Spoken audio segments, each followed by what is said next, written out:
पितृपक्ष चालू झालेला आहे 18 सप्टेंबर पासून ते 2 ऑक्टोबर पर्यंत हा पितृपक्ष म्हणजे हा 15वडा असणार आहे। ह्या पितृपक्षामध्ये तुम्ही काय कराल? काही उपाय असतात जे ह्या पितृपक्षामध्ये करणं फार गरजेचं आहे।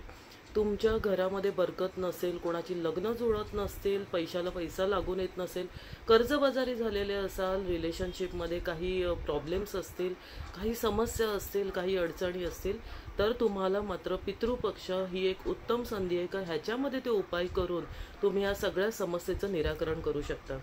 मित्रांनो, जे करणार आहोत ते पूर्ण विश्वासाने करणं फार गरजेचं आहे। पितरांचा आशीर्वाद मिळवणं हे फार गरजेचं आहे। करायचंय काय तुम्हाला करायच्यात 5 महत्त्वाच्या गोष्टी। त्या म्हणजे आपल्याला कावळा हा नेहमीच आपल्याला ह्या पितृपक्षामध्ये कावळा हा आपल्याला दर्शनास पडतो। जर तुम्हाला वारंवार कावळ्याचं दर्शन होत असेल तर मात्र त्याला भुकेल्या पोटी, उपाशी पोटी मात्र पाठवू नका। तुम्हाला काय करायचंय, त्याला एखादा पोळीचा तुकडा, चपातीचा तुकडा, काही ना काही तुम्हाला त्याला द्यायचंच आहे। त्याचप्रमाणे जास्तीत जास्त पांढरी वस्तू, खाद्यपदार्थ म्हणजे पनीर म्हणा, दही म्हणा किंवा अन्य काही दूध वगैरे, हे असं जर तुम्हाला एखाद्या कुत्र्याला, स्पेशली काळ्या कुत्र्याला जर देता आलं तर ते तुम्हाला दान करायचं आहे। त्याला काही ना काही खायला द्यायचे। पांढरे पदार्थ जास्तीत जास्त दान करा। गरीब लोकांना, गरजू लोकांना तुम्हाला काही ना काही अन्नदान, वस्त्रदान करायचंच आहे। त्यांना काही ना काही खायला द्या। तुम्ही स्वतः हाताने बनवलेली एखादी चपाती वगैरे ती एखाद्या गरजू व्यक्तीला तुम्ही प्रेमाने खायला द्या। त्याचबरोबर त्यांना वस्त्रदान द्या। वस्त्र काही ना काही दान करा। तुमच्या पोटीने जे काही जमेल, तुमच्या परीने जे काही जमेल ते त्यांना दान करा।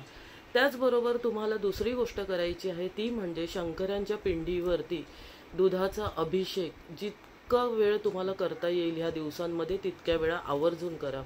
त्याचबरोबर तुम्हाला पिंपळाच्या झाडाला घरातून नेलेलं कच्चं दूध आणि पाणी, असं मिश्रित पाणी, ह्याच्यामध्ये थोडीशी साखर मिक्स करायची आहे आणि ते पाणी तुम्हाला व्हायचं आहे पिंपळाच्या झाडाच्या मुळाशी।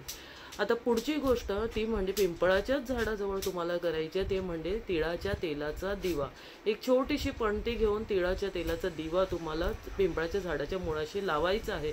हे सगळे जे उपाय करत असतो आणि हे सगळे उपाय करत असताना तुम्हाला आपल्या पितरांना स्मरण करायचं आहे, त्यांना आठवायचं आहे आणि त्यांना आपल्या समस्या सांगायच्या आहेत, त्यांचे आशीर्वाद प्राप्त करून घ्यायचे आहेत। समस्येचं निराकरण व्हावं ह्याच्यासाठी तुम्हाला त्यांच्याकडे प्रार्थना करायची आहे। आता एक महत्त्वाचा उपाय जो तुम्हाला पितृपक्षामध्ये अगदी करायचाच आहे आणि जर तुम्ही हा करता तर मित्रांनो, नक्कीच तुम्हाला 15वडा पूर्ण होता क्षणी तुम्हाला आयुष्यामध्ये काही ना काही चांगले रिझल्ट यायला नक्कीच सुरुवात होतील। आणि ते म्हणजे अगदी सोपा, सहज जमणारा असा उपाय म्हणजे तुम्हाला हवं आहे एक लाल पेन आणि काही पांढरे पेपर। तुम्हाला रोजच्या रोज दिवसात ना 108 वेळा तुम्हाला लिहायचं आहे श्री गुरुदेव दत्त, श्री गुरुदेव दत्त, श्री गुरुदेव दत्त। ज्यांना वेळ असेल, ज्यांना जमत असेल तर त्यांनी दिवसात ना 108 असं 2दा लिहिणं हे तर फारच उत्तम आहे।